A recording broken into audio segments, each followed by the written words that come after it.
Next important topic जो interview है उनके लिए मैंने फिर से शहनीला जमील को इनवाइट किया है और आज हम बात करेंगे इंटरव्यू एक्सपीरियंस के बारे में कि लेट सपोज अगर स्टूडेंट्स नॉमिनेट हो जाते हैं तो वो अपने आप को कैसे तैयार करें इंटरव्यू के लिए और उसके पर्सनल एक्सपीरियंस के बारे में भी हम पूछेंगे। इससे पहले हमने वीडियो बनाई थी लेटर ऑफ इंटेंट से रिलेटेड, अगर आप लोगों ने वो नहीं देखी तो जाके वो देखें। शनीला, सबसे पहले तो एक दफ़ा फिर मैं मशकूर हूँ, आपने टाइम दिया। अपने इंटरव्यू एक्सपीरियंस के बारे में बताएं और फिर कुछ टिप्स एंड ट्रिक्स इंटरव्यू से रिलेटेड। अच्छा, इंटरव्यू का ये है कि इसमें मैं टाइमलाइन थोड़ा सा बता दूं। सबसे पहले जो है आप स्टडी पोर्टल जो भी एप्लीकेशन का सारा प्रोसेस करते हो और ऑलमोस्ट नॉर्मल डेज में एक्सेप्ट कोरोना ये है कि आपको मई के लास्ट वीक में मेल आ जाती है। जो भी सिलेक्ट होते हैं, अगर आपको मेल नहीं आती तो इट मीन्स आप सिलेक्ट नहीं हुए हो। और जो मेल आती है उसमें आपको आपका जो वेन्यू है वो बताया होता है। मोस्टली जो हमारे पंजाब साइड के लोग हैं उनको लाहौर के लिए जो कॉन्सुलेट में बुलाया होता है।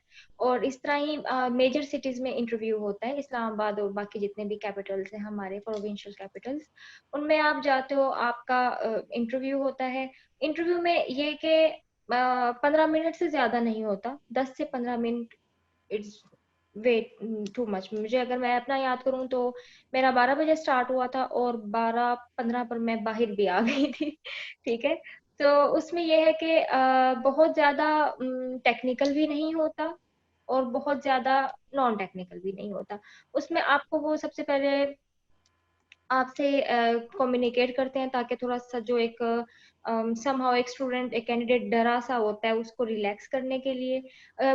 जो अगर आप इन्वायरमेंट देखें उनका इनका बिहेवियर अगर आप पूछें तो वो बड़े पोलाइट होते हैं। काफी अच्छा फ्रेंडली इन्वायरमेंट होता है। और उसमें ये कि थोड़ा सा लैंग्वेज में ये है कि वो आपसे हम इंग्लिश में ही कम्युनिकेट करते हैं। तो ये कि ट्राई करें कि थोड़ा सा वो आप बहुत ज्यादा स्पीडली अपनी जो हमारी हमारी माशाल्लाह पाकिस्तानियों की इंग्लिश अच्छी है, तो आप उसमें ये कि बहुत तेजी से ना बोल जाएं, उनका भी लेवल देखें। तो और आप कोशिश करें जब आपसे वो टेक्निकल क्वेश्चन पूछें आपकी फील्ड से रिलेटेड तो उसको आप एक्सप्लेन अच्छे से करें। ठीक है।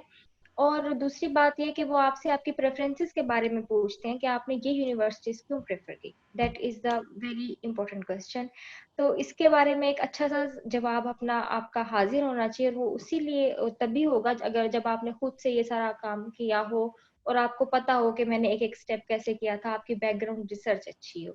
तो इसमें ये कि जब आपकी प्रेफरेंसेस में आपसे पूछते हैं कि आपने ये यूनिवर्सिटीज क्यों चूज की, तो जब आपने देखा हो यूनिवर्सिटीज का जाके कोर्स आउटलाइन, उनका रिसर्च का मेथड, उनकी लैब्स, तो आप इजीली इस क्वेश्चन को रिप्लाई दे सकते हो। ठीक है। जैसे मेरी प्रेफरेंसेस में जो पहली 4 यूनिवर्सिटीज थी उनके बारे में उन्होंने पूछा था। फिर फील्ड के बारे में पूछते हैं कि यही फील्ड क्यों और यही यूनिवर्सिटीज क्यों, फिर उससे रिलेटेड। तो आप थोड़ा सा उसमें जितना हो सके आप एक प्रोफेशनल की तरह या एक अपनी जो टेक्निकल टर्मिनोलॉजीज हैं उनमें आप जवाब दें तो ज्यादा बेहतर है। वो जनरल सा न दे देंगे उसकी रैंकिंग अच्छी है या वो सिटी इस्तांबुल है। Don't do that.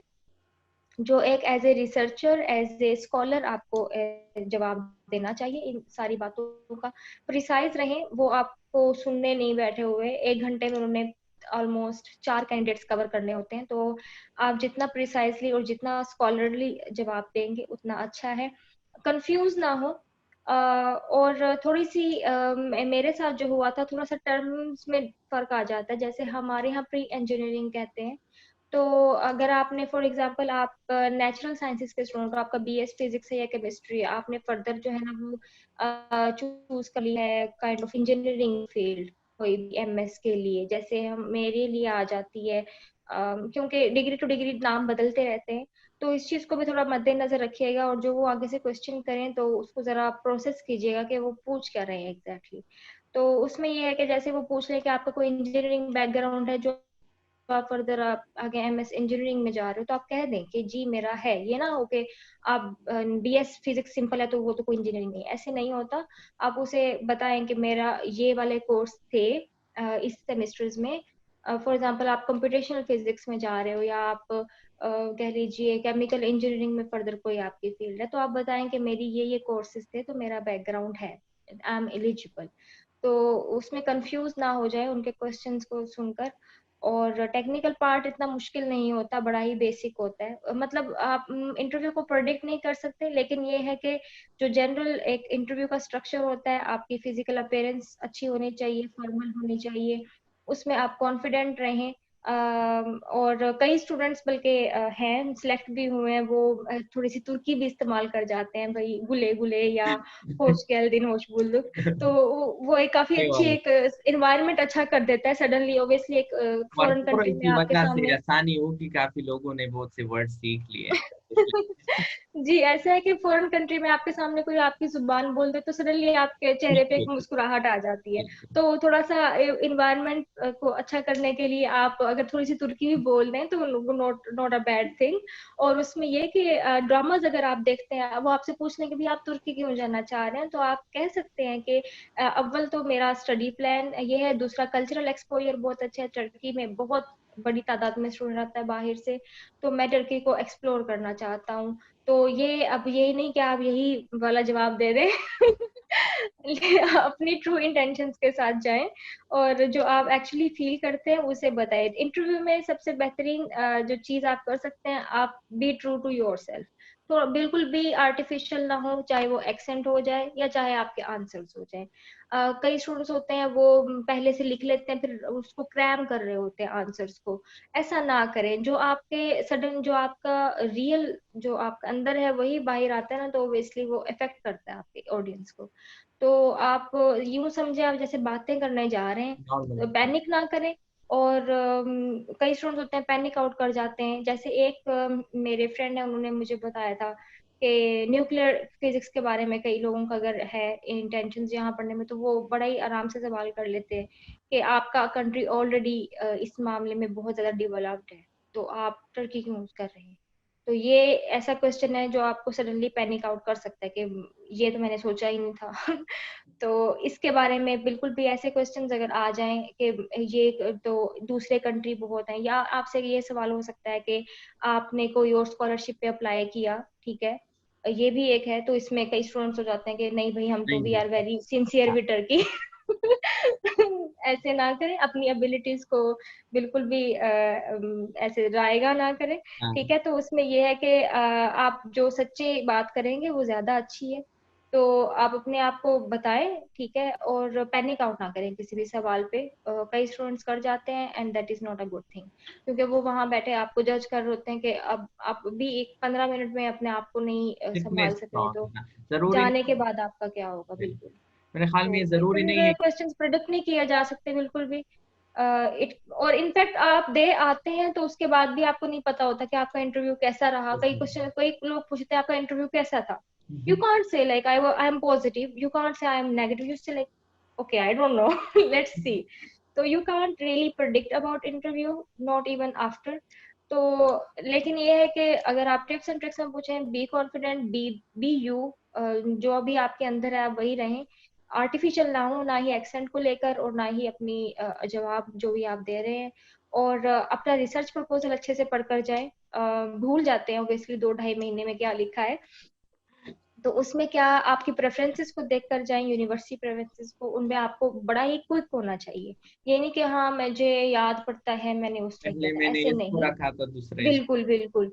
आपको इन इन मामलात में आपको क्विक होना चाहिए। ये नहीं कि उनको लगे कि शायद इसने खुद से फिल ही नहीं किया एक एप्लीकेशन। एक मेरा क्वेश्चन है, मीन जो लिस्ट ऑफ यूनिवर्सिटीज आप सेलेक्ट करते हो, जिस तरह हमारी स्कॉलरशिप की एक बार अगर एचईसी वाले नॉमिनेट करे तो इट मींस नॉमिनेशन 100% पक्की है। टर्की बर्सलारी में अगर आप इंटरव्यू के लिए नॉमिनेट हो जाते तो उसके बाद कितने परसेंट चांसेस होते हैं कि आपकी फाइनल नॉमिनेशन होगी? इसमें मैं एक बात शामिल करना चाहूंगी। तुर्की बुर्सलारी पर तकरीबन 2019 में 1,50,000 लोगों ने अप्लाई किया था, hmm. All over the world. 2020 में ये फिगर उससे भी ज्यादा है। अगर पाकिस्तान की बात करें, जब हम एम्बेसी गए थे, हमें हमारे जो एम्बेसडर हैं टर्की के पाकिस्तान में, उन्होंने हमें बताया था कि तकरीबन जो है वो 1,000 से 1,500 कैंडिडेट हमने इंटरव्यू पे बुलाया था। और अगर आप अपने बुर्सलारी के ग्रुप को देखें तो यू कैन इजीली से 20 से 30 हजार स्टूडेंट अप्लाई करता है। बिल्कुल समझ रहे हैं? जबरदस्त। हाँ और हाँ। उसमें से 110 स्टूडेंट सिलेक्ट हुआ था। मीन तो इंटरव्यू की उसमें जो इंटरव्यू जी, के लिए बुलाना, it's not a final decision, still you have to do a lot. उसमें भी मैं ये कहूंगी कि अगर आपको इंटरव्यू कॉल भी आ जाती है तो इट्स अ जनरल पर्सपेक्टिव के यू आर रियली लकी कि आपको इंटरव्यू की भी कॉल आ गई। आपको प्रेजेंट उसमें करने ये का। है कि 70 to 80% आपके चांसेस होते हैं। ठीक है, मतलब इंटरव्यू की एक वो मेल ही आ जाना कि यू शुड कम, वो भी बहुत बड़ी बात है, उसमें भी डिसहार्ट नहीं होना चाहिए। कई स्टूडेंट्स हैं जिनको इंटरव्यू के बाद सिलेक्शन मेल नहीं आई, तो डिसहार्ट ना हो, it's also big thing. Like जब मैं अप्लाई कर रही थी तो स्पेशली मैंने कई स्कॉलरशिप बाकी उन पे किया, तो मुझे उनके लिए ज्यादा पॉजिटिविटी थी मेरे अंदर, बट तुर्की बुर्सारी के लिए बिल्कुल भी नहीं थी। क्योंकि मैं सोचती थी कि 1,50,000 स्टूडेंट्स में, पाकिस्तान में भी 25-30 हजार स्टूडेंट है, उसमें मैं कौन? मैंने कौन बोला। ठीक है, और मैं फिर हूँ भी बहावल नगर से, और सीधी सी बात है, और भी कई मेरे साथ और मेरे फेलोज हैं, they are very talented, very skilful, उनकी बहुत अच्छी प्रोफाइल्स हैं, तो मैं तो कुछ भी नहीं हूँ। ठीक है, तो मैं इसके लिए बिल्कुल भी पॉजिटिव नहीं थी। तो जब मुझे इंटरव्यू की भी इवन मेल आई है या सिलेक्शन मेल भी आई थी, तो it was a really good, like surprise. तो इसलिए डिसहार्ट नहीं होना चाहिए अगर आपको इंटरव्यू मेल आ जाती है, it's a very good thing. क्योंकि जब मुझे भी आई तो कई सीनियर्स ने कहा था 70 to 80% सिलेक्शन मतलब हो गई है किस्म की आपकी, आगे जो 20 से 30% है वो इंटरव्यू पे डिपेंड करती है। अभी आपने खुद को प्रेजेंट करना है, और अगर आप इम्प्रेस कर पाते हैं तो बस आप विनर है बिल्कुल स्कॉलरशिप की। मींस आपकी डिस्कशन से मैंने यही हासिल किया कि मीन सबसे पहले आपने थोड़ा बहुत जो है यूनिवर्सिटीज के बारे में रिसर्च करना है कि किस में आप जा रहे हैं, उसके बाद अपनी फील्ड के बारे में, और उसके दौरान अगर कोई बेसिक क्वेश्चन, वो ऐसा क्वेश्चन वो पूछते हैं जो आपको ऑन द स्पॉट नहीं आता या आप जवाब नहीं दे पाते, तो पैनिक होने की जरूरत नहीं है, बल्कि बिल्कुल कॉन्फिडेंट रहे और उस क्वेश्चन को डिपेंड करना सीखे, क्योंकि वो आपसे 100% एक्सपेक्ट नहीं कर रहे हैं। बिल्कुल। और दूसरी बात मैं ये भी कहूंगी कि इंटरव्यूअर को इस पे ना मजबूर करें कि वो आपको स्टॉप कहने पे मजबूर हो जाए। कई स्टूडेंट्स होते हैं, जैसे जब वो कहते हैं ना इंट्रोड्यूस योर सेल्फ, ये ना शुरू हो जाए मैं उधर से हूँ, मेरे इतने, ऑब्वियसली वो आपके बहन भाई और पेरेंट्स के बारे में पूछते हैं, अभी प्रिसाइज। ठीक है, मेरे इतने बहन भाई हैं, और जो है वो एकेडमिकली इतना है, मैंने यहाँ से किया, और मेरा ये बैकग्राउंड है, फैमिली बैकग्राउंड भी अगर आप करते हैं। इतना ज्यादा लंबा ना कर लें अपना जवाब के वो आपको कहे ठीक है, मतलब let's go to other question, ये एक बड़ा ही नेगेटिव इम्प्रेशन है। और दूसरी बात ये कि let interviewer to ask you lot of questions, मतलब 10-15 मिनट में अगर आप अपने आप को बहुत प्रिसाइज रखेंगे तो वो ऑटोमेटिकली मजबूर हो जाएगा आपसे और सवाल करने के टू लिए। द तो पॉइंट। जब आप बहुत सारे क्वेश्चंस के आंसर करते हैं, और ऑब्वियसली उसमें इतना कोई टेक्निकल, वो आपसे फिजिक्स में ये नहीं कर रहे कि भाई ये वाला इक्वेशन लैब थ्योरम करो। प्रूव करो या ये करें, तो उसमें घबराने की जरूरत नहीं, पेपर नहीं हो रहा आपका, आपकी एक डिस्कशन चल रही है, आप अपने आप को रिप्रेजेंट कर रहे हो। तो उसमें ये है कि आप प्रिसाइज रहें। जैसे आयल्स में रूल है कि 2 मिनट में, स्पीकिंग सेशन में 2 मिनट में आप अपना जवाब दे लें, तो थोड़ा सा वो रूल भी अपने माइंड में रखें। जिन्होंने आइल्स दिया हुआ उनको ये अंदाजा होगा। तो वो जो 2 मिनट्स में अपना क्वेश्चन कवर करने वाले एक एबिलिटी है, ये अपने अंदर बिल्डअप करें। और इस पे थोड़ी सी आप प्रैक्टिस कर सकते हैं, शीशे के सामने बैठ के अपने आप से थोड़ी सी बातें करें, तो आपको पता चलेगा। मैं अपने फेस एक्सप्रेशंस को ऑब्जर्व करें कि मैं पैनिक तो नहीं लग रहा, कि डरा हुआ। अंदर से हर कोई डरा होता है, लेकिन फेस पे जाहिर नहीं करना होता। जाहिर नहीं करना। थोड़ा सा अपने आप को ऑब्जर्व करें, अपनी बॉडी लैंग्वेज को ऑब्जर्व करें। ठीक है, ये सारी चीजें आप कर सकते हैं इंटरव्यू से पहले, ये सारी आपके हाथ में है। तो ये थोड़ी सी tips and tricks I wanted to share. ठीक है, इसके अलावा लेट सपोज आपकी नॉमिनेशन भी हो जाती है, तो उनके बाद टर्की बेस्ट ऑप्शन है, आप अभी तक सेटिस्फाइड है अपने चॉइस से कि नहीं? वेरी सेटिस्फाइड मैं। Turkey obviously, Turkey Burslari is such a good opportunity. आपको बहुत अच्छा कल्चरल एक्सपोजर मिलता है। मुझे नहीं पता बाकी कंट्रीज का, क्योंकि मैं भी किसी और कंट्री में नहीं गई हूँ एक्सेप्ट टर्की, तो मैं दूसरी स्कॉलरशिप के बारे में कुछ नहीं कहूंगी। बट हाँ, तुर्की बुर्सानी में यहाँ पे central Asia, middle east, Africa, तकरीबन हर कंट्री से यहाँ स्टूडेंट होता है। Russia, Bulgaria, Azerbaijan, Uzbekistan, Iran, Afghanistan. तो कहने का मकसद ये है कि आप एक पैकेज पूरा आपको मिल रहा होता है, सेल्फ ग्रोथ का भी, और आपकी जो एकेडमिकली जो आप एज ए स्टूडेंट या स्कॉलर बनना चाह रहे हो तो उसका भी। और दूसरी बात, यहाँ एज ए बुर्सलारी आपको किसी किस्म का मसला नहीं होता। थोड़ा सा सिटी पे भी डिपेंड करता है। मैं जिस सिटी में हूँ it's the best city I will say Turkey में। जैसे हमारे यहाँ पाकिस्तान में जरा लाहौर कराची का एक बड़ा है, ठीक है, तो इजमीर इज लाइक दैट, तो बड़ा प्यारा सिटी है। सिटी सिर्फ ब्यूटी के हिसाब से नहीं, यहाँ की जो सिटी फैसिलिटीज हैं लाइक ट्रांसपोर्टेशन, रहाइश का जो एक स्टाइल है, लाइफ स्टाइल है इस सिटी का, वो बड़ा अच्छा है। कई कुछ फॉरेन स्टूडेंट्स हैं, कुछ को रेसिज्म का सामना करना पड़ जाता है समटाइम्स किसी आउट ऑफ कंट्री में, किसी एक पर्टिकुलर रेस को। तो ये एक थोड़े मोरल इश्यूज आ जाते हैं कई फॉरेन कंट्रीज में। एज ए पाकिस्तानी आप भी यूरोपियन कंट्री में रह रहे हो, तो आई गेस हम सभी इस चीज से गुजरते हैं। But as a Pakistani when I live in Izmir Turkey, तो मुझे हमेशा बड़ी वार्म वेलकम मिला है। मुझे आपको कभी भी कोई मसला सेफ्टी। हुआ तो मुझे कभी भी रेसिज्म टाइप का सामना नहीं करना पड़ा, या किसी ऐसे मोरल इशू का। यहाँ की जो अवाम है इस सिटी की, they are like very good. तो yeah like I am completely satisfied, I feel like home मुझे कभी भी महसूस ही नहीं हुआ जबरदस्त। That I am in a foreign country. इसके अलावा एक और क्वेश्चन है मेरे माइंड में आया जब आपसे बात कर रहा था, पार्ट टाइम जॉब के बारे में भी लोग पूछते हैं, क्या Turkey Burslari scholarship holder part time job कर सकते हैं? अच्छा, इस पे मुझे श्योर। ज्यादा इंफॉर्मेशन मैं नहीं कहूंगी कि है। जहाँ तक मुझे इंफॉर्मेशन है मेरी, उसमें यह है कि एज ए बुर्सलारी आप जॉब नहीं कर सकते, क्योंकि आपको इंश्योरेंस भी मिलती है। जो सगे के कहते हैं यहाँ पे हेल्थ इंश्योरेंस, ठीक है, और अकोमोडेशन एवरीथिंग इज कवर्ड। तो लेकिन ये है कि कुछ स्टूडेंट्स स्पेशली जो ये बीएस के लिए आए होते हैं, दे ये कहते हैं like we want to go for any job. तो ये है कि आप कर लें तो ठीक है, बट उसमें ये है कि मतलब फर्दर किसी को थोड़ा सा पता ना चले लाइक यतबे को, तो उसमें ये है कि थोड़ा सा आई गेस ऑफिशियल इशू हो जाता है, हो सकता है, जहां तक मुझे इन्फॉर्मेशन है। बट ये है कि लोग करते हैं, करते हैं, ठीक। वो नहीं है कि बिल्कुल नहीं है, ऐसा नहीं है। I personally know many people जो यहाँ पर जॉब भी कर रहे हैं। तो स्पेशली पेंडेमिक में तो वैसे भी ऑनलाइन स्टडीज हो रही हैं, तो थोड़ा ज्यादा रुझान बढ़ गया। तो ये है कि I know personally many people they are doing, but मैंने खुद से इस को नहीं एक्सपीरियंस किया, तो इसलिए मैं ये नहीं कह सकती कि आई नो एवरीथिंग। तो yeah there is some limitation. I think वो तमाम क्वेश्चन थे जो कोई भी कैंडिडेट जानना चाहते हैं, जो आपने ऑलमोस्ट सब एक्सप्लेन किए। इसके अलावा अगर कोई पॉइंट आप इंटरव्यू एक्सपीरियंस या आपके अपने एक्सपीरियंस के बिहाफ पे ऐड करना चाहती हो, तो उसके बाद हम डिस्कशन। बस ये है कि अगर आपकी सिलेक्शन हो जाती है तो मैं सारे कैंडिडेट्स को चाहे जो भी स्कॉलरशिप के लिए हैं, ये एडवाइस करूंगी कि अगस्त और सितंबर में एचईसी के जो स्लॉट्स हैं वेरिफिकेशन के लिए, वो काफी फिल अप हो जाते हैं, क्योंकि ऑलमोस्ट वो एक पीरियड है जिसमें सभी ही जिन्होंने स्कॉलरशिप्स पे जाना होता है वो मूव कर रहे होते हैं।